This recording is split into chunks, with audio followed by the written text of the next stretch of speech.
ഒരു അഴിമതി ആരോപണം ഉണ്ടായിട്ടുണ്ടോ ഈ ഇലക്ഷൻ സമയത്ത്? റിസൾട്ട് വരുന്നതിന് മുമ്പ് സുനിൽജി BJPക്കാർ പണം വെട്ടിച്ചു എന്ന് പറഞ്ഞൊരു അഴിമതി കേട്ടോ? ഇല്ല. ഇല്ലല്ലോ. 3 സീറ്റ് കിട്ടുന്നതിന് മുമ്പ് അങ്ങത് കേട്ടില്ലല്ലോ. BJPയുടെ ചരിത്രത്തിലെ ഏറ്റവും perfect election management Shri Rajeev ചന്ദ്രശേഖരൻ്റെ നേതൃത്വത്തിലൂടെ നടന്നു. ആ മാനേജ്മെൻറ്റിൽ ആണ് ഈ റിസൾട്ട് ഉണ്ടായിരിക്കുന്നത്.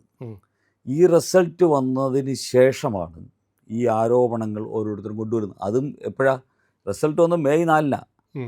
ഈ ആരോപണം വരുന്നത് ജൂലൈ മാസം ജൂലൈ 4-ലാണ്. ഞാനൊരു നേതാവാകണമെങ്കിൽ എൻ്റെ സംഘടനയിൽ അധികാരത്തിലുള്ള ഒരുപാട് പേര് താഴെ ഉണ്ടെങ്കിലേ ഞാൻ വലിയ നേതാവുള്ളൂ. അതെ അതെ, എങ്കിലേ നമുക്ക് ഉയരാൻ പറ്റൂ. നമുക്ക് നമ്മളെ നേതാവായിട്ട് കിടന്ന ഒരു വലിയ പാർട്ടിയിലെ നേതാവാകണമെങ്കിൽ ഈ പാർട്ടി അധികാര സ്ഥാനങ്ങൾ മുഴുവൻ പിടിക്കണം. അപ്പോൾ അങ്ങനെ പിടിച്ച് അതിൽ സംതൃപ്തിപ്പെട്ട് മുന്നോട്ട് പോകുന്ന ലീഡർഷിപ്പ് ഈ കേരളത്തിൽ 100 കണക്കിന് ആൾക്കാരുണ്ടാവണം. അങ്ങനെയുള്ളവരെ സ്വപ്നം കാണുകയാണ്. ഇത്തവണ BJPയുടെ തെരഞ്ഞെടുപ്പ് ഫണ്ട് വിനിയോഗത്തിൽ തെരഞ്ഞെടുപ്പ് കഴിഞ്ഞപ്പോൾ ഫണ്ട് മിച്ചം വന്നു, അത് കേന്ദ്ര നേതൃത്വത്തിന് തിരിച്ചു കൊടുത്തു എന്ന് ഒരാൾ എന്നോട് പറഞ്ഞു. ശരിയാണ്? ഞാനത് ശരിയാണോ തെറ്റാണോ എന്ന് ഞാൻ ഈ സ്ഥാനത്തിരുന്ന് പറയുന്നത് ശരിയല്ല.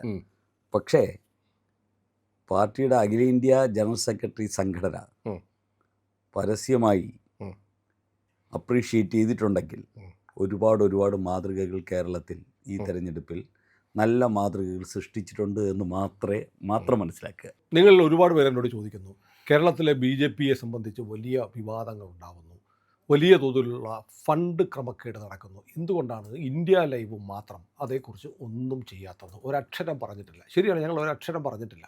കാരണം ചില ആളുകൾ വന്നിട്ട് പറയുന്നു, എൻ്റെ കയ്യിലുണ്ട് എല്ലാ രേഖകളും. ശങ്കരാടി ഒരു സിനിമയിൽ പറഞ്ഞ പോലെ ആ രേഖകൾ നോക്കിയിട്ട് നിങ്ങൾ വാർത്ത ചെയ്യണം എന്ന് പറഞ്ഞ് ചില ആളുകൾ പല മാധ്യമങ്ങളെയും സമീപിച്ചത് എനിക്കറിയാം, നേരിട്ടറിയാം. ഞാനത് ഉത്തരവാദിത്വത്തോടെ പറയുകയാണ്. എൻ്റെ സുഹൃത്തുക്കൾ പറഞ്ഞിട്ടുണ്ട്, വാർത്ത ചെയ്ത ചില ആളുകളോട് ഞാൻ സംസാരിച്ചു, ഈ പറഞ്ഞതിന് വല്ലതും രേഖയുണ്ടോ? കാരണം ഇന്നലെ ഒരു ചാനലിൽ ഞാൻ കണ്ടത് BJPയുടെ ഒരു സംസ്ഥാന സെക്രട്ടറി 12 കോടി അടിച്ചുകൊണ്ട് പോയി. 12 കോടി. ഈ പറഞ്ഞ ആൾക്ക് കൃത്യമായി ബോധ്യമുള്ളതുപോലെ ഇവരുടെ കൺമുന്നിൽ അടിച്ചുകൊണ്ട് പോയി എന്നതാണ്. അപ്പോഴാണ് ഞാൻ ചോദിച്ചത്, രേഖയുണ്ടോ, കണ്ടിട്ടുണ്ടോ? അത് രേഖയൊക്കെ ഉള്ള ഒരാൾ പറഞ്ഞതാണ്. അങ്ങനെ വാർത്ത ചെയ്യാൻ പറ്റില്ല. അത്തരം ഒരു മാധ്യമ പ്രവർത്തനം ഞാൻ പഠിച്ചിട്ടില്ല. ഇന്ത്യ ലൈവ് ആ മാധ്യമ പ്രവർത്തനം ചെയ്യില്ല. ചോദിക്കേണ്ടവരുടെ മുന്നിലിരുന്ന് കണ്ണിൽ നോക്കി ചോദിക്കണം. BJPയുടെ സംസ്ഥാന ജനറൽ സെക്രട്ടറി ഈ വിവാദവുമായി ബന്ധപ്പെട്ട് ചില ആളുകൾ നിരന്തരം പറയുന്ന ഒരു പേര്, ഒരു മാധ്യമം പറഞ്ഞത് ഗോഡ് ഫാദർ എന്നാണ്. അപ്പോൾ ആ ഗോഡ് ഫാദർ മുന്നിലിരിപ്പുണ്ട്. പ്രിയപ്പെട്ട പ്രേക്ഷകരെ, നിങ്ങൾ ചോദിക്കാൻ ഉദ്ദേശിച്ച ചോദ്യങ്ങൾ ഞാൻ അദ്ദേഹത്തോട് ചോദിക്കുകയാണ്. എന്താണ് കേരളത്തിലെ BJP പാർട്ടിയിൽ വലിയ കൊള്ള നടന്നു എന്ന് പറയുന്നതിനോട് താങ്കളുടെ പ്രതികരണം? താങ്കളുടെ പേരും പറയുന്നുണ്ട്.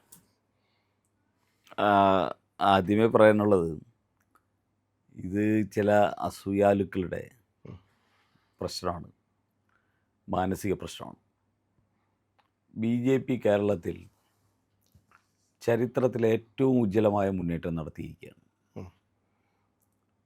3 MLA-മാർ ജയിച്ചു, സ്പീക്കർ തെരഞ്ഞെടുപ്പിൽ മത്സരിച്ചു, അസംബ്ലിക്കുള്ളിൽ BJPയുടെ ലെജിസ്ലേറ്റീവ് പാർട്ടി ഓഫീസായി. അങ്ങനെ എല്ലാ അർത്ഥത്തിലും തിരുവനന്തപുരം നഗരസഭാ മേയർ, ഡെപ്യൂട്ടി മേയർ, ഈ 2000-ഓളം ജനപ്രതിനിധികൾ, BJPയുടെ 10-60 വർഷക്കാലത്തെ ചരിത്രത്തിൽ, ജനസംഘവും BJPയും ഉൾപ്പെടെയുള്ള 60 വർഷക്കാലത്തെ ചരിത്രത്തിൽ ഓരോ BJPക്കാരനും അഭിമാനിക്കാൻ പറ്റുന്ന ഒരു ഉജ്ജ്വലമായ വിജയത്തിൻ്റെ അന്തരീക്ഷത്തിലാണ് എല്ലാവരും നിൽക്കുന്നത്.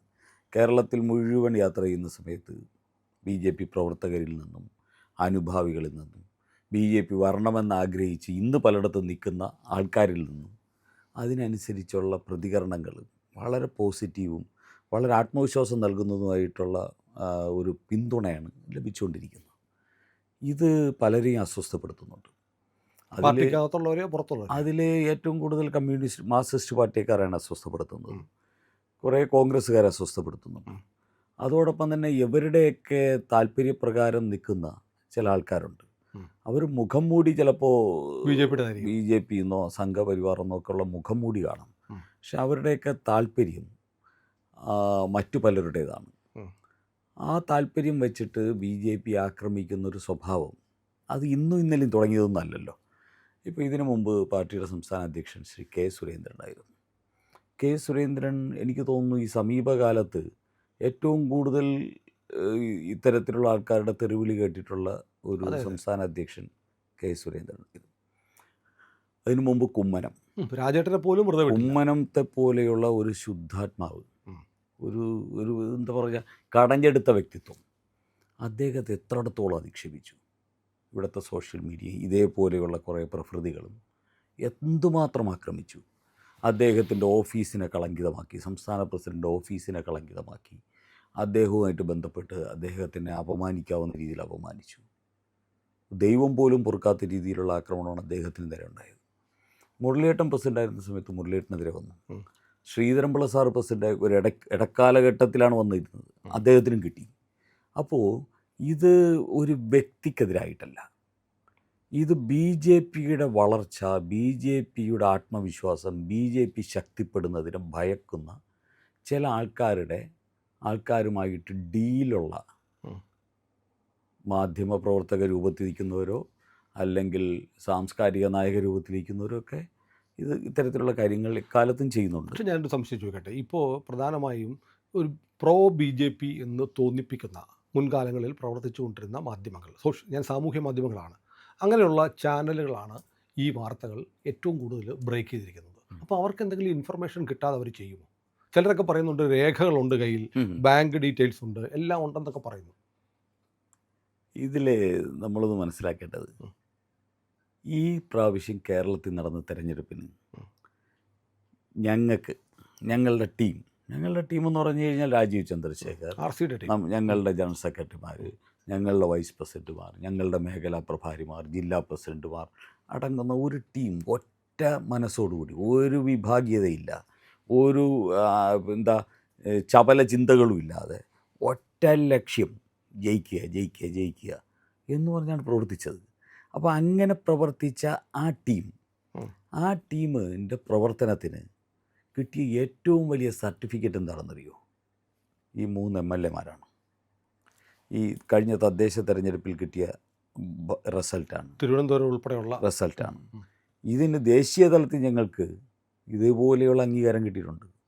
നരേന്ദ്രമോദി BJPയുടെ ഹെഡ് ക്വാർട്ടറിലും ഇന്ത്യൻ പാർലമെൻറ്റിലും പ്രസംഗിച്ചു. നരേന്ദ്രമോദി തിരുവനന്തപുരത്ത് വന്ന് BJP അനുമോദിച്ചു, ഈ നേട്ടങ്ങളെ അനുമോദിച്ചു. എന്തിന്? BJPയുടെ അഖിലേന്ത്യാ സംഘടനാ general secretary Shri BL Santhosh, അദ്ദേഹം തൃശ്ശൂരിൽ എറണാകുളം മുതൽ കാസർഗോഡ് വരെയുള്ള മുഴുവൻ നേതൃയോഗത്തിൽ, ഏകദേശം 400 പേര് ഉണ്ടായിരുന്ന നേതൃയോഗത്തിൽ വന്നിട്ട് അദ്ദേഹം പറഞ്ഞ വാക്കുകൾ ഓരോ പ്രവർത്തകൻ്റെയും മനസ്സിൽ വലിയ മതിപ്പുണ്ടാക്കിയ വാക്കുകളാണ്. അദ്ദേഹം പറഞ്ഞത്, ഞാൻ 2015 മുതൽ 2026 വരെ 11 വർഷമായിട്ട് കേരളത്തിൽ യാത്ര ചെയ്യുന്ന ആളാണ്. 8 തെരഞ്ഞെടുപ്പുകൾ ഞാൻ കേരളത്തിലെ തെരഞ്ഞെടുപ്പുകളിൽ പങ്കാളിയായിട്ടുണ്ട്. ഇത്രയും പ്രൊഫഷണലായി, ഇത്രയും സുതാര്യമായി, ഇത്രയും ക്രിയേറ്റീവായി നടത്തിയ ഒരു ഇലക്ഷൻ ഞാൻ കണ്ടിട്ടില്ല. അതിന് BJP കേരള ഘടകത്തെ അഭിനന്ദിക്കുന്നു. ഒരിക്കലും സംഘടനാ സെക്രട്ടറിമാർ, ഒരു പ്രചാരക കൂടിയായിട്ടുള്ള ഒരു സംഘടനാ സെക്രട്ടറി പൊതുപരിപാടിയിൽ ഇങ്ങനെ പറയാറുള്ളതല്ല. പക്ഷേ അദ്ദേഹം എല്ലാ കീഴ്വഴക്കങ്ങളെയും മാറ്റിയിട്ട് ഞങ്ങളെ പരസ്യമായിട്ട് അഭിനന്ദിക്കാൻ മടി കാണിച്ചില്ല. അതിൻ്റേതായ കാരണങ്ങളാണ്. എനിക്കിപ്പോൾ എല്ലാം സുനിൽജിയോട് പറയാൻ പറ്റില്ല. എന്താണ് മുൻ തെരഞ്ഞെടുപ്പുകളിൽ നിന്ന് വ്യത്യസ്തമായി ഈ തെരഞ്ഞെടുപ്പിൽ ഞങ്ങൾ ചെയ്തത് പക്ഷേ ദേശീയ തലത്തിൽ അപ്രീസിയേഷൻ ഉണ്ടാക്കിയ, നരേന്ദ്രമോദി അപ്രീഷിയേറ്റ് ചെയ്ത, അമിത്ഷാ അപ്രീഷിയേറ്റ് ചെയ്ത, BJPയുടെ നിതിൻ നബീൻജി അപ്രീഷിയേറ്റ് ചെയ്ത, ഇവിടുത്തെ കൗൺസിലർമാരെയൊക്കെ അവിടെ കൊണ്ടുപോകുന്നു. ഇവിടുത്തെ രാജീവ് ചന്ദ്രശേഖർജി ഏത് സമയം കാണണമെന്ന് പറഞ്ഞാലും നിതിൻ നബീൻജിയും അതോടൊപ്പം തന്നെ അമിത്ഷാജിയൊക്കെ റെഡിയാണ് കാണാൻ, കേരളത്തിന് വേണ്ടിയുള്ള ഉപദേശം തരാൻ, കേരളത്തിന് വേണ്ടിയുള്ള സംഘടനാ പ്രവർത്തനത്തിൽ സഹായിക്കാൻ തയ്യാറാണ്. അപ്പോൾ ഇത് ഓൾ ഇന്ത്യ നേതൃത്വവും കേരള നേതൃത്വവും തമ്മിൽ പരസ്പരം ഒരേ താളത്തിലും ലയത്തിലും ഒരേ ലക്ഷ്യത്തിൽ ഒരു വലിയ രാഷ്ട്രീയ ടാർഗറ്റ് മുമ്പിൽ വെച്ച് മുന്നോട്ട് പോകുന്ന വളരെ സുന്ദരമായ പ്രവർത്തനമാണ് കേരളത്തിൽ നടക്കുന്നത്. ഇത് സഹിക്കാത്തതും ദഹിക്കാത്തതും അതോടൊപ്പം തന്നെ ഇതിൽ പ്രശ്നം ഉണ്ടാക്കാൻ വേണ്ടിയുള്ള ചില ടൂൾസ്, ചില ഉപകരണങ്ങളായിട്ട് ചിലർ നിൽക്കുന്നു. ദൗർഭാഗ്യത്തിനകത്ത് നമ്മളിത് പറയുമ്പോൾ ഇത് ഓക്കെ, ഇത് ശരിയാണ്, BL സന്തോഷ് ജിയൊക്കെ ഇങ്ങനെ വന്നിട്ട് പ്രശംസിച്ചു എന്ന് പറയുമ്പോൾ വലിയ നേട്ടമാണ്. പക്ഷേ പബ്ലിക്കിൻ്റെ മുന്നിൽ ഇപ്പോൾ ഇരിക്കുന്ന ചില അലിഗേഷൻസ് ഞാൻ പറയാം. ഒന്ന്, കേന്ദ്ര നേതൃത്വമാണ് പാർട്ടിക്ക് കൊടികൾ ഉണ്ടാക്കി കൊടുക്കുന്നത്. ഈ കൊടികൾ ഉണ്ടാക്കുന്നതിൽ 1.5 കോടി എഴുതി മാറ്റി. ഹെലികോപ്റ്റർ വാടകയ്ക്കെടുത്തു. ചെറിയ മണിക്കൂറുകൾ ഓടിയിട്ട് വലിയ തോതിൽ എഴുതി മാറ്റി. നേരത്തെ പറഞ്ഞ ഒരു സംസ്ഥാന സെക്രട്ടറി തന്നെ അങ്ങയുടെ സ്വന്തം ആളാണ്. അങ്ങ് കൈപിടിച്ച് കൊണ്ടുവന്ന മറ്റു പലരെയും പോലെ, ചിലരൊക്കെ അവകാശപ്പെടുന്നത് പോലെ അവരുടെ അത്ര പോലും പ്രവർത്തന പാരമ്പര്യമില്ലാത്ത ആളെ കൊണ്ടുവന്ന് അവിടെ വെച്ചത് ഇതിനു വേണ്ടിയിട്ടാണ്. അവർ 12 കോടി അടിച്ചു മാറ്റി. എറണാകുളത്ത് വന്ന് മുടി മാറ്റി വെച്ചു, വീടിൻ്റെ ലോൺ അടച്ചു എന്നൊക്കെ ഇങ്ങനെ പിൻ പോയിന്റഡ് ആയിട്ടാണ് അലിഗേഷൻസ്. ഇത് പരിശോധിച്ചിട്ടുണ്ടോ? ഇങ്ങനെ വല്ലതും സംഭവിച്ചോന്നോ? അല്ല, 2 കാര്യങ്ങളാണ് ഇതിനെക്കുറിച്ച് പറയാനുള്ളത്. ഒന്ന്, ഈ പാർട്ടി മറ്റു പാർട്ടിയിൽ നിന്ന് വ്യത്യസ്തമാണ്. ഈ പാർട്ടിക്ക് ഒരു ഇലക്ഷൻ കഴിഞ്ഞാൽ ഒരു സിസ്റ്റം ഉണ്ട്. ആ സിസ്റ്റം പ്രകാരം ആദ്യം ഇൻറ്റേർണൽ ഓഡിറ്റിംഗ് നടക്കും. ആ ഓഡിറ്റിംഗ് മുഴുവൻ പൂർത്തിയായി. അത് കഴിഞ്ഞാൽ എക്സ്റ്റേണൽ ഓഡിറ്റിംഗ് നടക്കും. അതും പൂർത്തിയായി. മണ്ഡലം, ജില്ല, സ്റ്റേറ്റ് എല്ലാം പൂർത്തിയായി. അത് കഴിഞ്ഞാൽ നാഷണൽ ഓഡിറ്റർ നേരിട്ട് വന്ന് ഇത് ഫൈനൽ കൺക്ലൂഡഡ് ഒരു ഓഡിറ്റിംഗ് ഉണ്ട്. അതും കഴിഞ്ഞു. ഇതിനൊക്കെ ശേഷമാണ് BL സന്തോഷിയും ഇന്ത്യയിലെ BJP നേതൃത്വവും ഇവിടെ നടന്ന പ്രവർത്തനത്തെ ഒരു അഴിമതി ആരോപണം ഉണ്ടായിട്ടുണ്ടോ ഈ ഇലക്ഷൻ സമയത്ത്? റിസൾട്ട് വരുന്നതിന് മുമ്പ് സുനിൽജി BJPക്കാർ പണം വെട്ടിച്ചു എന്ന് പറഞ്ഞൊരു അഴിമതി കേട്ടോ? ഇല്ലല്ലോ. 3 സീറ്റ് കിട്ടുന്നതിന് മുമ്പ് അങ്ങത് കേട്ടില്ല. 3 സീറ്റ് കിട്ടുന്നതിന് മുമ്പ് BJPയുടെ ഇലക്ഷൻ മാനേജ്മെൻറ്റിൽ എന്തെങ്കിലും കുളമായിട്ടുണ്ടോ? ചില ഘടകകക്ഷികൾക്ക് കൊടുത്തതിനെക്കുറിച്ച് അത് നമ്മൾ ഒരിക്കൽ ചർച്ച ചെയ്ത വിഷയം. അതല്ലാതെ മറ്റെന്തെങ്കിലും കേട്ടോ? BJPയുടെ ചരിത്രത്തിലെ ഏറ്റവും perfect election management Shri Rajeev ചന്ദ്രശേഖരൻ്റെ നേതൃത്വത്തിലൂടെ നടന്നു. ആ മാനേജ്മെൻറ്റിൽ ആണ് ഈ റിസൾട്ട് ഉണ്ടായിരിക്കുന്നത്. ഈ റിസൾട്ട് വന്നതിന് ശേഷമാണ് ഈ ആരോപണങ്ങൾ ഓരോരുത്തരും കൊണ്ടുവരുന്നത്. അതും എപ്പോഴാണ് റിസൾട്ട് വന്നത്? മെയ് 4. ഈ ആരോപണം വരുന്നത് ജൂലൈ മാസം 4. ഇതിനിടയിൽ 2 മാസം ഞങ്ങൾ ഈ ഓഡിറ്റിങ്ങും എല്ലാം കഴിഞ്ഞു.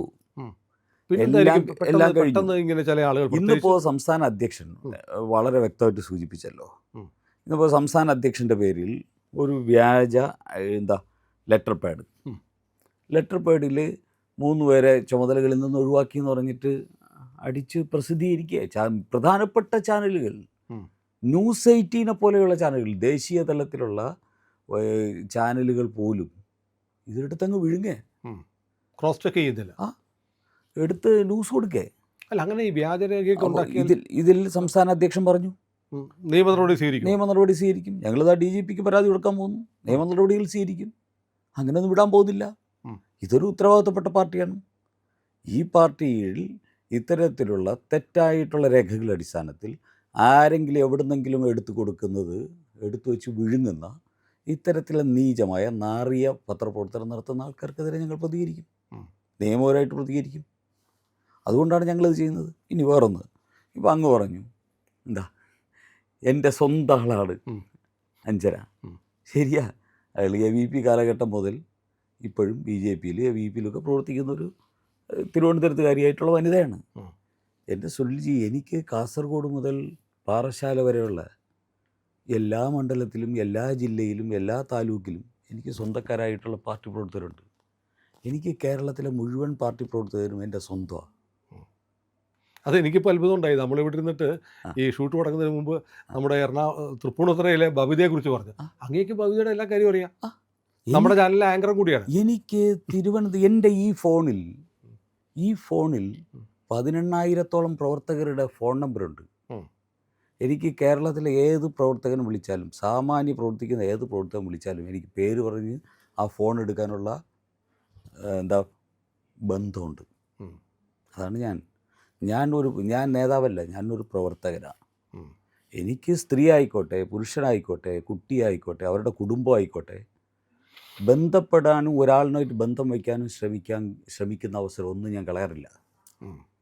ഞാൻ എൻ്റെ 16ാമത്തെ വയസ്സിൽ ഈ പണി തുടങ്ങിയതാണ്. SLC കഴിഞ്ഞിട്ട് ഇത്രയും വർഷമായി. ഇത്രയും വർഷത്തിനുള്ളിൽ എനിക്കെതിരെ ഞാൻ എന്തെങ്കിലും വസ്തുതാപരമായിട്ടുള്ള ഒരാരോപണം ഉന്നയിക്കാനോ, എൻ്റെ വീട് നിങ്ങൾ ഇപ്പോൾ വന്ന് നോക്കൂ. ഇപ്പോൾ അവിടെ ബോൾ മാത്രമേ ഉള്ളൂ, പക്ഷേ വീട് തുറന്ന് കിടക്കും. ഇന്നലെ ഒരു ചാനലിൽ പറഞ്ഞത് അങ്ങ് 50 കോടി അടിച്ചു മാറ്റി. അതെ. ഈ ആൾക്കാർ വന്നു കഴിഞ്ഞാൽ എൻ്റെ കേരളത്തിൽ എൻ്റെ ലോണുകളും എൻ്റെ വീട്ടിലടക്കുന്ന കാറിൻ്റെ ലോണും എൻ്റെ ഭാര്യ എടുത്തേക്കുന്ന ലോണും എൻ്റെ എൻ്റെ ഭാര്യയുടെ എന്താ പറയുക ഈ സ്വർണ്ണമൊക്കെ വെച്ചേക്കുന്ന പണയം വെച്ചേക്കുന്ന സ്ഥലങ്ങളൊക്കെ അതിൻ്റെയൊക്കെ ലിസ്റ്റ് കൊടുക്കാം. അത് മാത്രമല്ല, ഞാൻ എൻ്റെ ഭാര്യയുടെ കാര്യം എൻ്റെ ഭാര്യ ചോദിച്ചു, എന്തൊരു നാണക്കേടാണ് ഈ ഓഫീസിലൊക്കെ ആളുകൾ ഇങ്ങനെ ചോദിക്കുന്നു, നിങ്ങളുടെ BJP. അപ്പോൾ ഞാൻ ചോദിച്ചു, ഈ ഒരു ഇനി നിങ്ങൾ വേറൊന്നും മനസ്സിലാക്കണം, ഞാൻ ജില്ലാ പ്രസിഡന്റ് ആയിരുന്നല്ലോ. ഞാൻ നരേന്ദ്രമോദി ഇന്ത്യ ഭരിക്കുന്ന സമയത്ത് 7 വർഷം തലസ്ഥാന നഗരിയുടെ ജില്ലാ പ്രസിഡന്റാണ്. ഞാനിരിക്കുമ്പോഴാണല്ലോ MLA-യും ഈ തിരുവനന്തപുരം കോർപ്പറേഷൻ 35 രൂപ. അപ്പോൾ ആ സമയത്ത് എനിക്കെതിരെയുള്ള എനിക്ക് കേരളത്തിൽ 3 വീടുണ്ടതാ. ഒരു വീട് പത്തനംതിട്ട പണി നടന്നുകൊണ്ടിരിക്കുന്നു എന്ന് പറഞ്ഞു, എൻ്റെ ഭാര്യയുടെ സ്ഥലത്ത്. എൻ്റെ ഭാര്യയുടെ സ്ഥലത്ത് പണി നടന്നുകൊണ്ടിരിക്കുന്ന ഒരു വീട്. അത് കേട്ടപ്പോൾ എനിക്ക് കുറച്ച് വിഷമമായി. കാരണം എന്താണെന്നറിയോ, ശരിയാണ്, ആ പറഞ്ഞത് ശരിയാണ്. പണി നടന്നുകൊണ്ടിരിക്കുന്ന ഒരു വീട് ഞാൻ വെച്ചുകൊണ്ടിരിക്കുക, ഇവിടെ വെച്ചാൽ ആൾക്കാർ പിടിക്കുമെന്നുള്ളത് ഭാര്യ വീട്ടിൽ പോയി. ഞാനതുകൊണ്ട് ആ ഭാര്യയുടെ അവിടെ നടക്കുന്ന പണി നടക്കുന്ന വീടിൻ്റെ ഫോട്ടോ എടുത്ത് നമ്മുടെ ചില ആൾക്കാർക്ക് അയച്ചു കൊടുത്തു. ഈ ഇതുണ്ടല്ലോ, ലൈഫ് മിഷൻ പ്രകാരം കിട്ടിയ വീടാണ്. ആക്കെ എൻ്റെ ഭാര്യയുടെ അമ്മയുടെ പേരിൽ ലൈഫ് മിഷൻ പ്രകാരം കിട്ടിയ വീട് അവിടെ പണി നടന്നുകൊണ്ടിരിക്കുന്നു. അതിൻ്റെ ഫോട്ടോ എടുത്തിട്ട് കൊടുത്ത്, ശരിയാണ് നിങ്ങൾ പറഞ്ഞൊക്കെ ശരിയാണ്, വീട് പണി നടക്കുന്നുണ്ട്. എൻ്റെ പത്തനംതിട്ടയിൽ ഞാൻ പണം ചെലവഴിച്ച് നിങ്ങൾ വയ്ക്കുന്നു എന്ന് പറയുന്ന വീടിൻ്റെ പടം ഇതാണ് എന്നിട്ട് കൊടുത്തു. അതുമാത്രം അതായിരുന്നു എനിക്ക് അന്ന് ചെയ്യാൻ പറ്റുന്ന മറുപടി. അപ്പം ഇത് ഞാൻ എല്ലാ കാലവും നേരിട്ടിട്ടുണ്ട്. അതെന്തായിരിക്കും അങ്ങേ ഇങ്ങനെ ടാർഗറ്റ് ചെയ്യുന്നത്, പ്രത്യേകിച്ച് ഇപ്പോൾ? അല്ല, ഞാൻ സുനിൽജി, ഞാൻ ഒന്നെന്നെ ഏൽപ്പിച്ചാൽ ഞാൻ അതിൻ്റെ അവസാനത്തെ റിസൾട്ട് വരെ നിന്ന് എൻ്റെ കഴിവിൻ്റെ പരമാവധി അതിൽ പ്രവർത്തിച്ചിട്ടേ ഞാൻ പോകും. അതിൽ എനിക്ക് വേറെ ഒരു താല്പര്യങ്ങളുമില്ല. ആരെയും അകറ്റില്ല, ആരെയും വെറുക്കില്ല. എന്നാൽ എല്ലാവരെയും ചേർത്ത് നിർത്താൻ ശ്രമിക്കും. ഈ ചേർത്ത് നിർത്തുന്നതിലൊക്കെ ചിലപ്പോൾ അവരെ ചേർക്കേണ്ടതെന്നൊക്കെ ചിലപ്പോൾ പിന്നെ തോന്നിയേക്കാം. പക്ഷേ എല്ലാവരും ചേർത്ത് നിർത്തുക. എല്ലാവരും കഴിവുള്ളവരാണ്, അവരുടെ കഴിവിനെ ഉപയോഗിക്കുക. അവർക്ക് ചിലപ്പോൾ ചില വീക്ക്നെസ്സൊക്കെ ഉണ്ടാവാം, അതൊക്കെ അവർ കറക്റ്റ് ചെയ്യട്ടെ, അല്ലെങ്കിൽ നമുക്ക് കാണുമ്പോൾ തിരുത്താം. എല്ലാവരുടെയും കഴിവിനെ വിനിയോഗിക്കുക. ഇങ്ങനെ പോകുന്നത് കൊണ്ടാണ് ഈ പാർട്ടി റിസൾട്ട് ഉണ്ടാക്കിയിട്ടുള്ളത്. തിരുവനന്തപുരത്ത് 10 വർഷം കൊണ്ടുണ്ടാക്കിയ റിസൾട്ടും ഇന്ന് കേരളത്തിലുണ്ടാക്കിയ റിസൾട്ടും ഒക്കെ മറ്റ് താല്പര്യങ്ങളൊന്നുമില്ലാതെ ആരോടൊപ്പം നിൽക്കുന്നു അവൻ്റെ ഉള്ളിലെന്താണ്, അവൻ മുമ്പെന്തായിരുന്നു, നാളെ എന്താവും, ഇതിനെക്കുറിച്ചൊന്നും ചിന്തിക്കാതിരിക്കും. എൻ്റെ ഭാവി അവൻ വന്നാൽ എങ്ങനെ ഇരിക്കും, എനിക്ക് ദോഷമാവുമോ, ഇതൊന്നും ചിന്തിക്കാതിരിക്കൂ. ഞാനൊരു നേതാവാകണമെങ്കിൽ എൻ്റെ സംഘടനയിൽ അധികാരത്തിലുള്ള ഒരുപാട് പേര് താഴെ ഉണ്ടെങ്കിലേ ഞാൻ വലിയ നേതാവുള്ളൂ. അതെ, എങ്കിലേ നമുക്ക് ഉയരാൻ പറ്റൂ. നമ്മളെ നേതാവായിട്ട് കിടന്ന ഒരു വലിയ പാർട്ടിയിലെ നേതാവാകണമെങ്കിൽ ഈ പാർട്ടി അധികാര സ്ഥാനങ്ങൾ മുഴുവൻ പിടിക്കണം. അപ്പോൾ അങ്ങനെ പിടിച്ച് അതിൽ സംതൃപ്തിപ്പെട്ട് മുന്നോട്ട് പോകുന്ന ലീഡർഷിപ്പ് ഈ കേരളത്തിൽ 100 കണക്കിന് ആൾക്കാരുണ്ടാവണം. അങ്ങനെയുള്ളവരെ സ്വപ്നം കാണുകയാണ്. കേരളത്തിൽ ഞങ്ങൾ വരുന്ന 10 വർഷം പാർട്ടിയെ നയിക്കാൻ പറ്റുന്ന ഒരു 100, 300, 350 പേരെ കഴിവുള്ള, പ്രാപ്തിയുള്ള, കാര്യശേഷിയുള്ള, അതോടൊപ്പം തന്നെ സംഘടനയുടെ കമ്മിറ്റഡ് ആയിട്ടുള്ള പ്രവർത്തകർ ഞങ്ങൾക്ക് വേണം. അപ്പോൾ ഇതിനൊക്കെ വലിയ ലക്ഷ്യമാണ്. ഞങ്ങളിപ്പോൾ കാണുന്നത് ഇപ്പോൾ ഇതിനെങ്ങനെ ഉത്തരം പറയണം, മറ്റേതിനെങ്ങനെ ഉത്തരം പറയണം എന്നുള്ള. പക്ഷേ ഇതിന് ഉത്തരം പറയണം, അതുകൊണ്ടാണ് നമ്മൾ ഈ വർത്തമാനം പറയുന്നത്. കാരണം ഒരുപാട് ആളുകൾക്ക്, കാരണം BJPക്ക് വേണ്ടി ഒന്നും പ്രതീക്ഷിക്കാതെ പണിയെടുത്ത പരശതം പ്രവർത്തകരുടെ അധ്വാനത്തിൻ്റെയും വിയർപ്പിൻ്റെയും അവർ സഹിച്ച സഹനങ്ങളുടെയും റിസൾട്ടാണ്. തീർച്ചയായിട്ടും. അപ്പോൾ ഇത്തരത്തിലുള്ള കാര്യങ്ങൾ നമ്മളുടെ വലിയ ലക്ഷ്യത്തെ നിന്ന് നമ്മളെ പിന്തിരിപ്പിക്കാൻ വേണ്ടിയുള്ള ചില കുത്സിതമായിട്ടുള്ള നീക്കങ്ങളാണ്. അതുകൊണ്ട് ഞങ്ങൾ ഇതിനെ 2 രീതിയിലാണ് കാണുന്നത്. ഒന്ന്, ഇത്തരത്തിലുള്ള കുറേയൊക്കെ മൈൻഡ് ചെയ്ത് വിടുക, കുറച്ചോട്ടെ, അവിടെ കിടന്ന് കുറയ്ക്കട്ടെ. സുരേന്ദ്രൻ്റെ കാലത്ത് ഇങ്ങനെയായിരുന്നു, കുഴൽപ്പണം, കൊടകര കുഴൽപ്പണം എന്ന് പറഞ്ഞ വിവാദം ഉണ്ടാക്കി. ഇപ്പോൾ ഞാനിങ്ങനെ ആലോചിക്കുകയാണ്, ഇപ്പോൾ 50 കോടി ഒരു ചെറിയ തുകയല്ല. പാർട്ടി ഫണ്ട് വന്നിട്ട് ഒരു 10 ലക്ഷത്തിൽ നിന്ന് 500 രൂപ മാറ്റിയാൽ അറിയത്തില്ല. 50 കോടിയും പിന്നെ ഒരു 12 കോടി, 62 കോടി രൂപ എടുത്തു മാറ്റിയാൽ അത് പ്രൈമ ഫേസി, പ്രഥമ ദൃഷ്ടിയ പിടിക്കപ്പെടും. ഇതുപോലും ഈ പറയുന്ന ആളുകൾ ആലോചിക്കാതെയാണ് ഇത് പറയുന്നത്. പിന്നെ പാർട്ടിയിൽ പ്രവർത്തിക്കുന്ന ഒരാൾക്ക് ഒന്ന് ഫേഷ്യൽ ചെയ്താൽ എന്താ കുഴപ്പം? അവരുടെ വ്യക്തിപരമായ അതുപോലും വിവാദം. ഇപ്പം ഞാൻ നോക്കുന്നത് ഈ വിവാദങ്ങൾ ഉണ്ടാക്കുന്നതിനിടയ്ക്ക് വ്യക്തിപരമായി വളരെ മോശപ്പെട്ട ചില അലിഗേഷൻസ് പോലും പറയുന്നുണ്ട്. പക്ഷേ എനിക്കൊരു സംശയം, ഒരു ആരോപണം ഉണ്ടല്ലോ എല്ലാ ചാനലിലും പറഞ്ഞത്, പാർട്ടി കേന്ദ്ര നേതൃത്വമാണോ കൊടികളൊക്കെ പ്രിൻ്റ് ചെയ്ത് വരുന്നത്?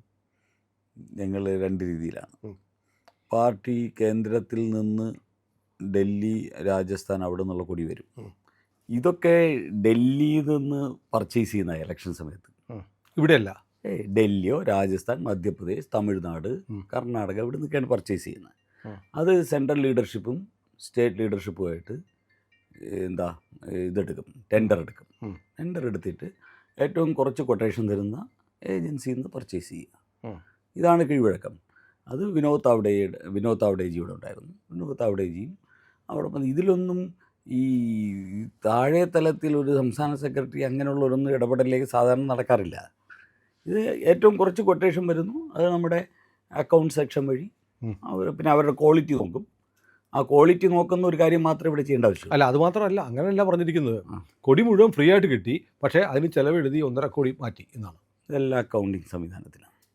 അല്ല, കൊടി ഇത്രയും സാധാരണ പരിപാടി, ഇപ്പോൾ ഏതെങ്കിലും ചെറിയ പരിപാടി, ഇപ്പോൾ പ്രധാനമന്ത്രി വരുന്ന ഈ ഇലക്ഷൻ സമയത്തല്ലാതെ പ്രധാനമന്ത്രി വരുന്ന പരിപാടി, അല്ലാന്നുണ്ടെങ്കിൽ മറ്റെന്തെങ്കിലും ദേശീയ പരിപാടി, അങ്ങനെയൊക്കെ വരുന്ന സമയത്ത് ചിലപ്പോൾ സെൻട്രൽ ഓഫീസിൽ നിന്ന് ബണ്ടിലായിട്ട് കുറച്ച് കൊടി അയക്കും. അല്ലാതെ ഇലക്ഷൻ സമയത്തുള്ള കൊടിയെ മുഴുവൻ നമ്മൾ പർച്ചേസ് ചെയ്യുന്നതാണ്. അത് വലിയ ബൾക്ക് വേണമല്ലോ, അതെല്ലാം പർച്ചേസ് ചെയ്യണം. നമ്മൾ പണം കൊടുത്ത് പർച്ചേസ് ചെയ്യണം. അപ്പോൾ ഈ പറയുന്ന പോലെ പണം കൊടുത്താണ് കൊടി വാങ്ങിയിരിക്കുന്നത്. പണം കൊടുത്ത് ഫ്രീ ആയിട്ടല്ല. അല്ല. അപ്പോൾ അതിന് പണം കൊടുത്തു എന്ന് പറയുന്നത് ശരിയാണ്. ഫ്രീ അല്ല, എല്ലാം പർച്ചേസാണ്. അപ്പോൾ ഇത് മറ്റ് പരിപാടികൾക്ക് അയച്ചു തരുന്നതിൻ്റെ ആ ഓർമ്മയിലാണ് ഈ അലിഗേഷൻ. നമുക്കിപ്പോൾ ഇത് ബോധ്യപ്പെടുത്താനായിട്ട് ഇപ്പോൾ എനിക്ക് തോന്നുന്നു ആദ്യമായിട്ടായിരിക്കും വിവാദം വന്നതിന് ശേഷം BJPയുടെ സംസ്ഥാന നേതൃത്വത്തിൽ നിന്ന് RCയുടെ സ്റ്റേറ്റ്മെൻറ്റ് വന്നു. ഇപ്പോൾ ഈ ആരോപണവുമായി ബന്ധപ്പെട്ട് അങ്ങയുടെ പേരൂടെ പറഞ്ഞ് വലിച്ചഴിച്ചതിന് ശേഷം ആദ്യമായിട്ടൊരു മാധ്യമത്തോട് സംസാരിക്കുന്നത് എനിക്ക് തോന്നുന്നത് ഇന്ത്യ ലൈവിലാണ്. അപ്പോൾ എനിക്കൊരു ചോദിക്കാനുള്ള കാര്യം, ഇത് അങ്ങനെ വെറുതെ വിടണോ? കാരണം കേരളത്തിൽ ഞാൻ എൻ്റെ ഭാര്യയുടെ കാര്യം പറഞ്ഞില്ലേ, എൻ്റെ ഭാര്യ പറയുന്നത് ഓഫീസിലിരിക്കാൻ വയ്യ, കൂടെയുള്ളവർ മുഴുവൻ കളിയാക്കുന്നു. BJP അനുഭാവികൾ പോലും നേരിടുന്ന ഒരു വലിയ പ്രശ്നമാണ്. ഈ പാർട്ടി എന്ന് പറഞ്ഞാൽ മൊത്തം കള്ളന്മാരുടെ പാർട്ടിയാണ്, കൊള്ളയടിക്കുകയാണ് എന്നൊരു ഇമേജ് ഉണ്ടാക്കാൻ കുറേ ആളുകൾ ബോധപൂർവ്വം ശ്രമിച്ചു. അതങ്ങ് പോട്ടെ എന്ന് വെക്കുമോ? അല്ല, ഇതിലിപ്പോൾ ഈ കാറ്റടിക്കുന്നിടത്ത് എല്ലാം കൊണ്ട് വേലി കെട്ടാൻ പറ്റില്ല. ഇതൊക്കെ നമ്മളൊക്കെ പൊതുപ്രവർത്തനത്തിൽ എത്ര വർഷമായിട്ടുള്ളത്. ഞാൻ നേരത്തെ സൂചിപ്പിച്ചതുപോലെ നമ്മുടെയൊക്കെ വീടും നമ്മുടെ നാടും നമ്മൾ ജീവിക്കുന്നതും ഒക്കെ പ്രവർത്തകർക്കിടയിലാണ്, ജനങ്ങൾക്കിടയിലാണ്. ഇതൊക്കെ മനസ്സിലാക്കുന്ന കുറേ ആൾക്കാരുണ്ട്. അവർ എന്തൊക്കെ ഇത്തരത്തിലുള്ള ആരോപണങ്ങൾ വന്നാലും എന്താ പറയുക, തെറ്റിദ്ധരിക്കും എന്ന് പ്രതീക്ഷിക്കുന്നില്ല ഒന്നും. പക്ഷേ ശരിയാണ്, ഇത് നമ്മളെ നേരിട്ടറിയില്ല. നമ്മളെ ചാനലുകളിലും പത്രങ്ങളിലും മാത്രമേ കണ്ടിട്ടുള്ളൂ. ഇങ്ങനെയുള്ളവർക്ക് തോന്നും, ഇതും രാഷ്ട്രീയക്കാരെല്ലാവരും കുഴപ്പക്കാരാണല്ലോ, ഇയാളും കുഴപ്പക്കാരനാണോ എന്ന് തോന്നും. അങ്ങനെയുള്ള ചില വിഷമകരമായിട്ടുള്ള സാഹചര്യങ്ങളുണ്ട്. പക്ഷേ നമുക്കിപ്പോൾ എന്താ ചെയ്യാൻ പറ്റുക? നമ്മളിപ്പോൾ നിയമപരമായിട്ടുള്ള ചില നടപടികൾ എടുക്കും. പാർട്ടി സ്റ്റേറ്റ് പ്രസിഡൻറ്റ് വളരെ വ്യക്തമാക്കി കഴിഞ്ഞു, നിയമപരമായിട്ടുള്ള നടപടി എടുക്കും. പാർട്ടിയുടെ ലെറ്റർ പേഡ് പോലും വ്യാജമായി ഉണ്ടാക്കി ചില ആളുകളെ പുറത്താക്കി എന്നാണ് പറഞ്ഞത്. പ്രചരണം നടത്തുന്നത് ഞങ്ങൾ സീരിയസ് ആയിട്ട് തന്നെ എടുക്കും. ഒരാൾക്കെതിരെ നടപടി എടുത്തിട്ടില്ലേ? ഏതാ? ഈ വിഷയവുമായി ബന്ധപ്പെട്ട് ഒരു നടപടി ഉണ്ടായിട്ടില്ല. അല്ല, ഈ നടപടികൾ എന്ന് പറയുന്നതും അതോടൊപ്പം തന്നെ നമ്മൾ രണ്ട് രീതിയിലാണ് ഇതിനെ കാണേണ്ടത്. ഒന്ന് ഈ സാമ്പത്തികമായിട്ടുള്ള അലിഗേഷൻസ് ഈ പാർട്ടിയിൽ ഇല്ല എന്നുള്ളത് ഒരു കൺക്ലൂഡഡ് സാധനമാണ്. അത് ഓഡിറ്റും എല്ലാം കഴിഞ്ഞ് ബോധ്യപ്പെട്ടു, എല്ലാം നാഷണൽ ഓഡിറ്റ് പൂർത്തിയായി കൺക്ലൂഡഡ് സാധനമാണ്. അതിനുശേഷം 2 മാസത്തിന് ശേഷം ഈ സാധനം കൊണ്ടുവന്നേക്കുന്നതിന് പിന്നിലുള്ള താല്പര്യം പാർട്ടിയെ ദ്രോഹിക്കലാണ്. ഇവർ ഇതിന് പിന്നിൽ നിൽക്കുന്നത് കേരളത്തിലെ ഒരു കൂട്ടം മാധ്യമങ്ങളാണ്. ആ മാധ്യമങ്ങൾ മുമ്പ് പല രീതിയിൽ നരേന്ദ്രമോദി പ്രസംഗിക്കുന്നത് പോലും അദ്ദേഹത്തിൻ്റെ പ്രസംഗം പോലും ചോർത്തി അദ്ദേഹത്തെ പോലും അധിക്ഷേപിക്കാൻ ശ്രമിച്ച ആൾക്കാരും, അതോടൊപ്പം തന്നെ ഈ പാർട്ടിയെ ദ്രോഹിക്കാൻ ശ്രമിക്കുന്ന മീഡിയ കൊണ്ടും കൈരളിയും അങ്ങനെയൊക്കെയുള്ള എല്ലാവരും ചേർന്ന് പിന്നെ ചില ഇപ്പോൾ ന്യൂസ് 18-ൽ ചില CPM ബന്ധമുള്ള റിപ്പോർട്ടർമാർ, 24-ലെ ഒരു CPM-ആയിട്ട് ബന്ധപ്പെട്ട ഒരു റിപ്പോർട്ടർ, ഇങ്ങനെയുള്ള കുറച്ച് പേരാണ് ഈ ഗാങ്ങിലുള്ളത്. അപ്പോൾ അവർ ഇത് പ്രചരിപ്പിക്കും. അപ്പോൾ ഇവരുടെ ക്രെഡിബിലിറ്റി അത്രേ ഉള്ളൂ എന്നുള്ളതും പൊതുസമൂഹത്തിന് അറിയാം. ഒന്ന്. രണ്ടാമത്, ഈ ബി ജെ പിയുടെ അച്ചടക്കം എന്ന് പറയുന്നത് ബി ജെ പിയുടെ സംഘടനാ പ്രവർത്തനത്തിൻ്റെ ഭാഗമാണ്.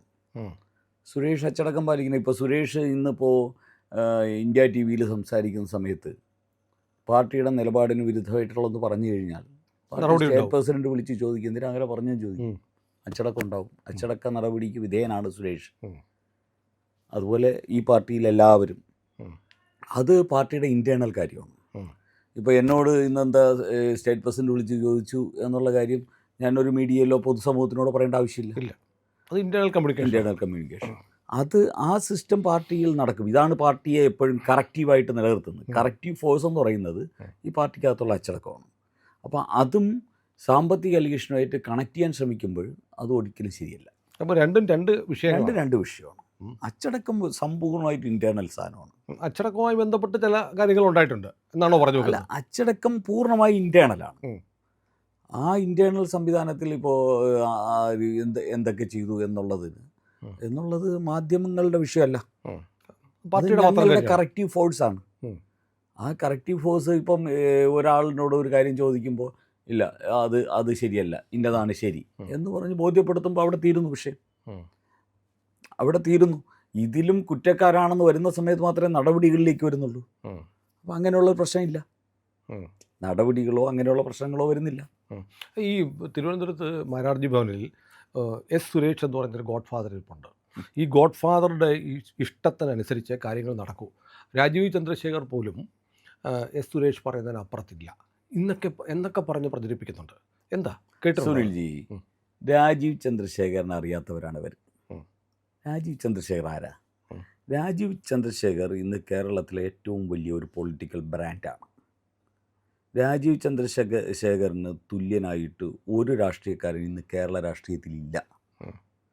രാജീവ് ചന്ദ്രശേഖർ ഇന്ന് കേരളത്തിലെ ഏറ്റവും ക്രെഡിബിൾ ലീഡറാണ്.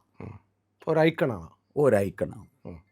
ആ രാജീവ് ചന്ദ്രശേഖർ എന്ന് പറയുന്ന ഒരു വടവൃക്ഷം, ആ വടവൃക്ഷം ഇന്ന് കേരളത്തിലെ ബി ജെ പിക്കാർക്ക് മാത്രമല്ല കേരളീയർക്ക് മുഴുവൻ വലിയ സ്വീകാര്യനും ഭാവിയെ സംബന്ധിച്ച് വലിയ പ്രതീക്ഷയാണ്. തീർച്ചയായിട്ടും എനിക്ക് അഭിപ്രായ വ്യത്യാസമില്ല. അപ്പോൾ ഇവിടെ ലക്ഷ്യം സുരേഷ് ഒന്നുമല്ല. അത് രാജീവ് ചന്ദ്രശേഖർ പോലും സുരേഷ് പറഞ്ഞാലേ കേൾക്കുള്ളൂ എന്നൊക്കെ പറയുന്നത് രാജീവ് ചന്ദ്രശേഖരനെ എഴുതി കാണിക്കാനാണ്. ഒരു മഹാമേരുവായിട്ടുള്ള 18 വർഷം ഇന്ത്യൻ രാജ്യസഭയിലിരുന്ന, 5 വർഷം 4.5 വർഷം ഇന്ത്യയുടെ മന്ത്രിയായിരുന്ന അദ്ദേഹത്തെ പോലുള്ള ഒരാളിനെ ഒരു എന്താ പറയുക ടെക്നോക്രാറ്റായിട്ടുള്ള ഒരു വലിയൊരു വിഷണറി ആയിട്ടുള്ള ആ മനുഷ്യനെ ഇകഴ്ത്തി കാണിക്കാനുള്ള ശ്രമമാണ് ഇത് നടത്തുന്നത്. അല്ല, എന്നെ പൊക്കാനല്ല. ഇത് മനസ്സിലാക്കാനുള്ള സംഘടനാ ബോധവും വിവേകവും വിവരവും ഒക്കെ എനിക്കുണ്ട്. മനസ്സിലായില്ലേ?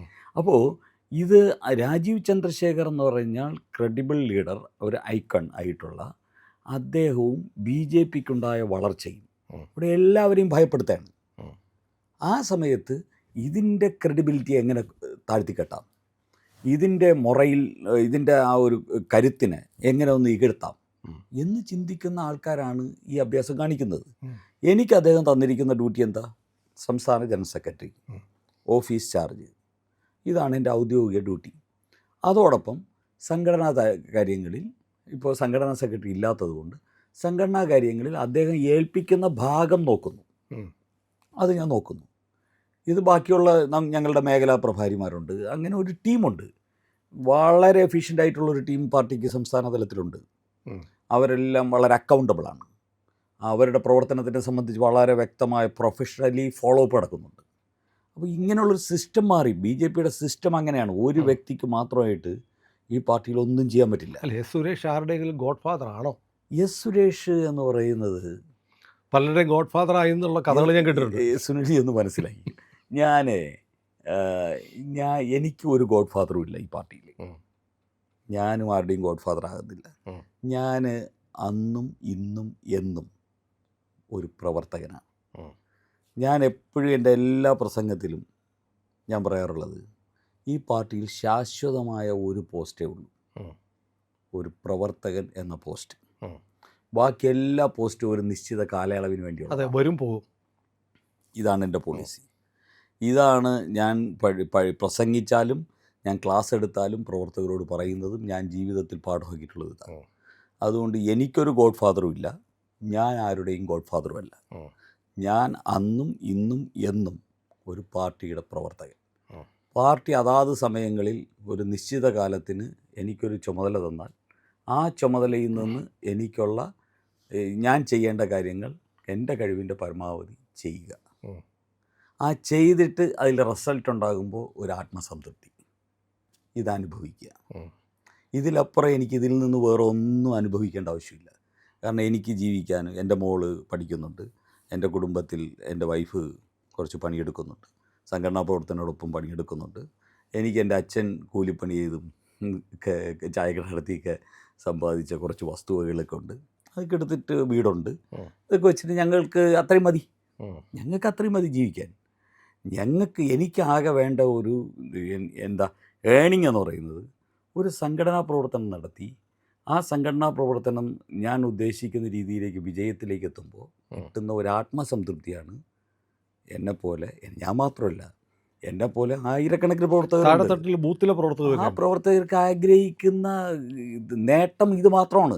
അവരെയൊക്കെ മിസ്ലീഡ് ചെയ്യാനുള്ള ഇതിൻ്റെ ഈ വേവ് ലെങ്ത് ജീവിതത്തിൽ ഒരിക്കലും മനസ്സിലാകാത്ത ആൾക്കാർ, ഈ സംസ്കാരം ജീവിതത്തിൽ ഒരിക്കലും വശമില്ലാത്ത ആൾക്കാർ, ആർത്തിയും അതോടൊപ്പം തന്നെ ആർത്തിയിൽ അഭിരമിക്കുന്ന ആൾക്കാർ, അവർക്ക് ഞങ്ങളെ വിമർശിക്കാം, ഞങ്ങളെന്തും പറഞ്ഞോട്ടെ. ഞങ്ങൾ എന്തിനാ അതിനെ കുലുങ്ങണം?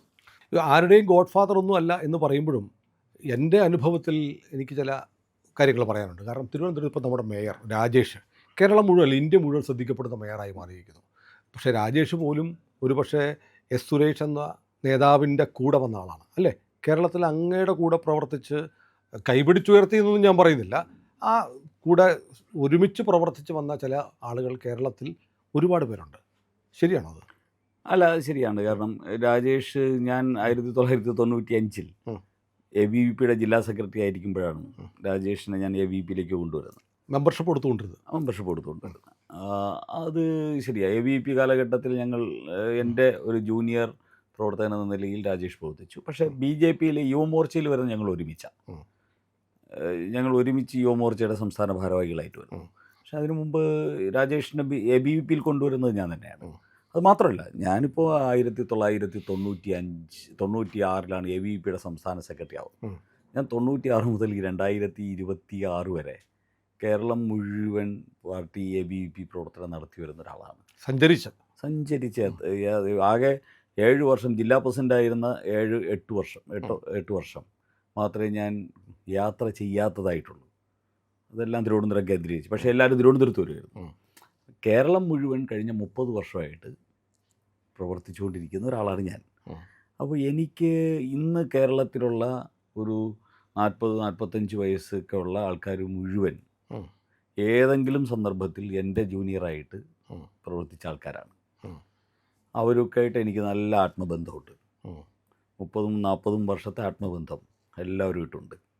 തിരുവനന്തപുരത്ത് ഇന്ന് ഇരിക്കുന്ന കൗൺസിലർമാർ, തിരുവനന്തപുരത്ത് ഇന്നിരിക്കുന്ന BJP ലീഡർഷിപ്പ്, എല്ലാവരും ഒരു 90% ഞാൻ BJPയുടെ ജില്ലാ ജനറൽ സെക്രട്ടറി ആയിരുന്ന 3 വർഷവും ഞാൻ BJPയുടെ ജില്ലാ പ്രസിഡൻ്റ് ആയിരുന്ന 7 വർഷവും, അങ്ങനെ 10 വർഷം. ആ 10 വർഷത്തിനുള്ളിൽ പാർട്ടിയിലേക്ക് എൻ്റെയും കൂടെ താല്പര്യവും അവർക്ക് അവസരങ്ങളും കൊടുത്ത് പ്രവർത്തിച്ച് വന്നവരാണ് ഇന്ന് തിരുവനന്തപുരത്തുള്ള 90% വരുന്ന ഞങ്ങളുടെ ലീഡേഴ്സ്. വേണമെങ്കിൽ ഗോഡ് ഫാദർ ആണെന്ന് പറയാം. അല്ല, ഞാൻ അതുകൊണ്ടല്ലേ പറഞ്ഞു. അതുകൊണ്ട് ഈ ഗോഡ് ഫാദർ എന്ന് പറയുന്ന ഭാഷ ഞങ്ങളുടെ സംസ്കാരത്തിൻ്റെ ഭാഷയല്ല. ഞങ്ങളുടെ സംസ്കാരം എന്ന് പറഞ്ഞാൽ ഞങ്ങളെല്ലാവരും പ്രവർത്തകരാണ്. 96 കൂടെ പ്രവർത്തിച്ചവരും 2026 കൂടെ പ്രവർത്തിച്ചവരും. ഈ വ്യത്യാസം മാത്രമേ ഉള്ളൂ. അതെ, കാലഘട്ടത്തിൻ്റെ വ്യത്യാസം മാത്രമേ ഉള്ളൂ. ഞങ്ങളെല്ലാവരും പ്രവർത്തകരാണ്. ഞാൻ കുറേ കാലം ചെറിയ ചുമതലകൾ വെച്ചിരുന്നു. ഇപ്പോൾ സംസ്ഥാന ജനറൽ സെക്രട്ടറിയാണ്. ഇനിയിപ്പോൾ ഇത് കഴിഞ്ഞാൽ എന്താവുമെന്ന് എനിക്കറിയില്ല. ഞാൻ ഒന്നിനു വേണ്ടി വെട്ടിപ്പിടിക്കാൻ വേണ്ടി പോകാറുമില്ല. എനിക്ക് സംഘടന അതാത് സമയത്ത് എനിക്ക് യോഗ്യത ഉണ്ട്, എനിക്ക് ചെയ്യാൻ കഴിയുമെന്ന് തോന്നുന്ന കാര്യങ്ങൾ ഏൽപ്പിക്കാറുണ്ട്. ഞാൻ അതിൽ സംതൃപ്തനാണ്. അപ്പോൾ അതുകൊണ്ട് അതങ്ങനെ പൊക്കോളും. അല്ല, അതെനിക്ക് സ്ട്രൈക്ക് ചെയ്തൊരു കാര്യം സുരേഷ് ജി ഇപ്പോൾ പറഞ്ഞൊരു കാര്യമുണ്ട്. അതായത് ഈ എല്ലാവരും പ്രവർത്തകരാണ്, പദവികൾ വരും പോകും. അത് നമ്മൾ കുപ്പായം മാറുന്ന പോലെയാണ്. അത് എത്രേ ഉള്ളൂ. അതൊരു ഒരു പ്രത്യേക ടേമുണ്ട്. എല്ലാ പദവികൾക്കും ഒരു പ്രത്യേക കാലയളവുണ്ട്. പക്ഷെ ഒരു പ്രവർത്തകന് കാലയളവില്ല. അതെ അതെ. ആത്യന്തികമായി എല്ലാവരും പ്രവർത്തകരാണ്. അല്ല, ഞാൻ ഒരു വീഡിയോ കണ്ട് ഓർക്കുന്നു. അത് നമ്മുടെ പ്രധാനമന്ത്രി BJPയുടെ മറ്റോ എന്തോ ഒരു യോഗത്തിൽ പങ്കെടുക്കുമ്പോൾ അദ്ദേഹം സദസ്സിൽ ഏറ്റവും പുറകിലാണ്ടിരിക്കുന്നത്. യെസ്. ഏത് പരിപാടി എന്നുള്ളത് ഞാൻ മറന്നുപോയി. മാതൃകയാണ്. MP മാരുടെ ട്രെയിനിങ്ങിൽ ട്രെയിനിങ്ങിൽ ഏറ്റവും പുറകിൽ നരേന്ദ്രമോദി വന്ന് ബാക്ക് ബെഞ്ചിലിരിക്കുന്നു പ്രധാനമന്ത്രി. ഒരു സംസ്കാരമാണത്. ഇപ്പോഴും അമിത്ഷാ അദ്ദേഹത്തിൻ്റെ പാർലമെൻറ്റ് മണ്ഡലത്തിൽ അദ്ദേഹത്തിൻ്റെ ബൂത്തിലെ മൻ കി ബാത്തിൽ പങ്കെടുക്കും. അല്ല, പുതിയ BJP അധ്യക്ഷൻ വന്നപ്പോൾ പ്രധാനമന്ത്രി പറഞ്ഞ എന്താ, മൈ ബോസ്, എൻ്റെ ബോസ് ആണെന്നാ പറഞ്ഞത്. യെസ്. ഇതൊരു വലിയ സംസ്കാരമാണ്. ഈ സംസ്കാരം ഒന്ന് അനുഭവിക്കുക തന്നെ ഒരു വലിയ അനുഭൂതിയാണ്. അതെ അതെ.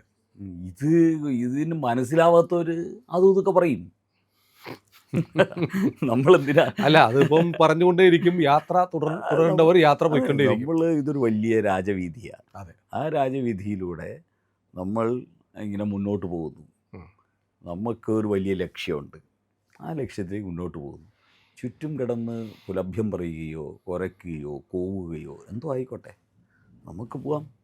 നമുക്ക് പ്രതിബന്ധം ഉണ്ടാക്കുന്ന സമയത്ത് മാത്രം തട്ടി മാറ്റേണ്ടി വരും. അതെ അതെ. അല്ലെങ്കിൽ നമ്മളൊന്നും മൈൻഡ് ചെയ്യേണ്ട ആവശ്യമില്ല. അതെ അതെ. ഞാനൊരു കാര്യം എക്സ്ക്ലൂസീവായിട്ട് കേട്ടു. അത് എക്സ്ക്ലൂസീവായിട്ട് ചോദിക്കുക. അതായത് ഇത്തവണ BJPയുടെ തെരഞ്ഞെടുപ്പ് ഫണ്ട് വിനിയോഗമൊക്കെ തെരഞ്ഞെടുപ്പ് കഴിഞ്ഞപ്പോൾ ഫണ്ട് മിച്ചം വന്നു, അത് കേന്ദ്ര നേതൃത്വത്തിന് തിരിച്ചു കൊടുത്തു എന്ന് ഒരാൾ എന്നോട് പറഞ്ഞു. ശരിയാണോ? ഞാനത് ശരിയാണോ തെറ്റാണോ എന്ന് ഞാൻ ഈ സ്ഥാനത്തിരുന്ന് പറയുന്നത് ശരിയല്ല. പക്ഷേ പാർട്ടിയുടെ അഖിലേന്ത്യാ ജനറൽ സെക്രട്ടറി സംഘടന പരസ്യമായി അപ്രീഷിയേറ്റ് ചെയ്തിട്ടുണ്ടെങ്കിൽ ഒരുപാട് മാതൃകകൾ കേരളത്തിൽ ഈ തെരഞ്ഞെടുപ്പിൽ നല്ല മാതൃകകൾ സൃഷ്ടിച്ചിട്ടുണ്ട് എന്ന് മാത്രം മനസ്സിലാക്കുക. ഏതായാലും അതൊരു നല്ല മാതൃകയാണ്. എനിക്ക് കിട്ടിയത് ഒരു വിശ്വസനീയമായ സോഴ്സിൽ നിന്നാണ്. അതുകൊണ്ട് അങ്ങേക്ക് പറയാനുള്ള പരിമിതി ഉണ്ടായിരിക്കാം. പക്ഷേ പ്രിയപ്പെട്ട പ്രേക്ഷകരെ, ഇതാണ് സമീപ ദിവസങ്ങളിലായി സംസ്ഥാനത്തെ BJPയെക്കുറിച്ച് നട്ടാൽ കുരുക്കാത്ത നുണകൾ എന്ന തരത്തിൽ പറഞ്ഞുകൊണ്ടേയിരിക്കുന്ന കാര്യങ്ങളുടെ യഥാർത്ഥ വസ്തുതകൾ. ചോദിക്കുമ്പോൾ ചോദിക്കേണ്ട ആളോട് ചോദിക്കണം. ഇവിടെ എസ് സുരേഷിന് ഞാൻ ഒരു ഇളവും കൊടുത്തിട്ടില്ല. നിങ്ങളുടെ മനസ്സിലുള്ള എല്ലാ കാര്യങ്ങളും ചോദിച്ചു. അതിന് BJPയുടെ സംസ്ഥാന നേതൃത്വത്തിൽ നിന്ന് ആരോപണത്തിൻ്റെ കുന്തമുന ആർക്ക് നേരെയാണോ നീണ്ടത് അദ്ദേഹം തന്നെ മറുപടി പറഞ്ഞിരിക്കുന്നു. ഇതിനപ്പുറത്ത് പറഞ്ഞിട്ടുണ്ട് രാജീവ് ചന്ദ്രശേഖർ. അദ്ദേഹത്തിൻ്റെ സ്റ്റേറ്റ്മെൻറ്റ് ഈ വീഡിയോയിൽ നിങ്ങളുടെ വായനയ്ക്കായി ഞങ്ങൾ ആഡ് ചെയ്യുന്നുണ്ട്. മാത്രമല്ല, എനിക്ക് തോന്നിയത് ഏറ്റവും പ്രധാനപ്പെട്ടൊരു കാര്യം, സാധാരണ പാർട്ടി അങ്ങനൊന്നുമില്ല എന്ന് പറഞ്ഞു പോവും, അതോടെ തീരും. പക്ഷേ അങ്ങനെയല്ല. RC ഇപ്പോൾ പറയുന്നു ഇത് മനഃപൂർവ്വം ഉണ്ടാക്കിയ ഒരു ദുരാരോപണമാണ്, നിയമപരമായി നേരിടും എന്ന് പറഞ്ഞപ്പോൾ BJP സംസ്ഥാന നേതൃത്വം എന്ത് നിലപാടെടുക്കുന്നു, അതിൻ്റെ സംസ്ഥാന അധ്യക്ഷൻ എന്ത് നിലപാടെടുക്കുന്നു, ഈ പറഞ്ഞ കാര്യങ്ങളെയൊക്കെ എങ്ങനെ തള്ളുന്നു എന്ന് വ്യക്തമായിരിക്കുന്നു. എനിക്ക് തോന്നുന്നു കഴിഞ്ഞ കുറച്ച് ദിവസങ്ങളായി ഒരുപാട് BJP പ്രവർത്തകർ, BJP അനുഭാവികൾ, BJPക്ക് വോട്ട് ചെയ്തവരൊക്കെ വല്ലാതെ വേദനിക്കുന്നുണ്ട്. അവർക്ക് ഏതാണ്ട് തൃപ്തികരമായ ഒരു മറുപടി ഇതിലൂടെ കിട്ടിയിരിക്കുന്നു എന്ന് ഞാൻ വിശ്വസിക്കുന്നു. മാത്രമല്ല, ഇന്ത്യ ലൈവ് ഒരിക്കലും കേട്ടുകേഴ്വിയുടെ അടിസ്ഥാനത്തിലും നേരത്തെ ഞാൻ പറഞ്ഞതുപോലെ ശങ്കരാടിയുടെ രേഖയും നോക്കി വാർത്ത കൊടുക്കാൻ തയ്യാറല്ലാത്തതുകൊണ്ട് നമ്മൾ ഇതുവരെ ചെയ്തില്ല. ഇനി ഞാൻ ആഗ്രഹിക്കുന്നു, അത് എസ് സുരേഷ് ജിയുടെ മുമ്പാകെ വെക്കുകയാണ്, BJP സംസ്ഥാന അധ്യക്ഷൻ തിരിച്ചെത്തുമ്പോൾ, അദ്ദേഹം സ്ഥലത്തില്ല, മകളുടെ അടുത്ത് പോയി തീർച്ചയായിട്ടും നമുക്ക് എത്തുമ്പോൾ എനിക്ക് അദ്ദേഹത്തോട് കുറച്ച് കാര്യങ്ങൾ ചോദിക്കാറുണ്ട്. തീർച്ചയായിട്ടും നിങ്ങളുടെ ശേഷിക്കുന്ന സംശയങ്ങൾ സാക്ഷാൽ RCയോട് തന്നെ ചോദിച്ച് നമുക്ക് ബോധ്യപ്പെടാം. ചോദിക്കേണ്ട ചോദ്യങ്ങളുണ്ടെങ്കിൽ എനിക്ക് അയച്ചു തന്നോളൂ. ഉറപ്പായിട്ടും അതും ചോദിച്ചിരിക്കും. നിങ്ങൾക്ക് വേണ്ടി ചോദിക്കുവാനും വർത്തമാനം പറയാനും ഇന്ത്യ ലൈവ് ഉണ്ടായിരിക്കും. ഏതായാലും സുരേഷ് ജി, നമസ്കാരം. സന്തോഷം, വളരെ സന്തോഷം. പ്രിയമുള്ളവരെ, നമ്മുടെ ചാനൽ ഒരുപാട് പേർ കാണുന്നുണ്ട്. കാണുന്നവരോടെല്ലാം നമുക്ക് വലിയ സ്നേഹവുമുണ്ട്. അവരൊക്കെ നമ്മുടെ ചാനലിനെ കുറിച്ച് ഒരുപാട് പേരോട് പറയുന്നുമുണ്ട്. പക്ഷേ ഒരു കാര്യം, നമ്മൾ കാണുന്നവരുടെ എണ്ണം അനുസരിച്ച് ചാനലിൻ്റെ സബ്സ്ക്രിപ്ഷൻ കൂടുന്നില്ല. എന്താ കാര്യം എന്നറിയാമോ? നമ്മൾ കണ്ടിട്ട് അങ്ങ് പെട്ടെന്ന് തിരിച്ചു പോവുക. പക്ഷേ കണ്ടതിന് ശേഷം ഒരു നിമിഷം നിൽക്കുക. നമ്മുടെ ചാനലിൻ്റെ IND എന്ന് പറയുന്ന ലോഗോ ഇല്ലേ, അവിടെ ഒന്ന് വിരലമർത്തിയാൽ ചാനലിൻ്റെ ഫീഡ് തുറന്നു വരും. അവിടെ സബ്സ്ക്രൈബ് എന്നൊരു നീല നിറത്തിലുള്ള ബാറുണ്ട്, അവിടെ ജസ്റ്റ് ഒന്ന് തൊടുക. തൊട്ടടുത്തൊരു മണിയുടെ ചിത്രമുണ്ട്, ബെല്ലൈക്കൺ, അവിടെ ഒന്ന് തൊട്ടാൽ നിങ്ങൾക്ക് നമ്മുടെ എല്ലാ വീഡിയോകളും കാണാനുള്ള നോട്ടിഫിക്കേഷൻ കിട്ടും. മാത്രമല്ല, ചാനലിൻ്റെ ഒരു സബ്സ്ക്രൈബറായി മാറുകയും ചെയ്യും. അത് ഞങ്ങൾക്ക് വലിയ സഹായമായിരിക്കും. ഉറപ്പായിട്ടും അത് ചെയ്തിട്ടില്ല എങ്കിൽ ഇപ്പോൾ തന്നെ ഒന്ന് ചെയ്യണേ.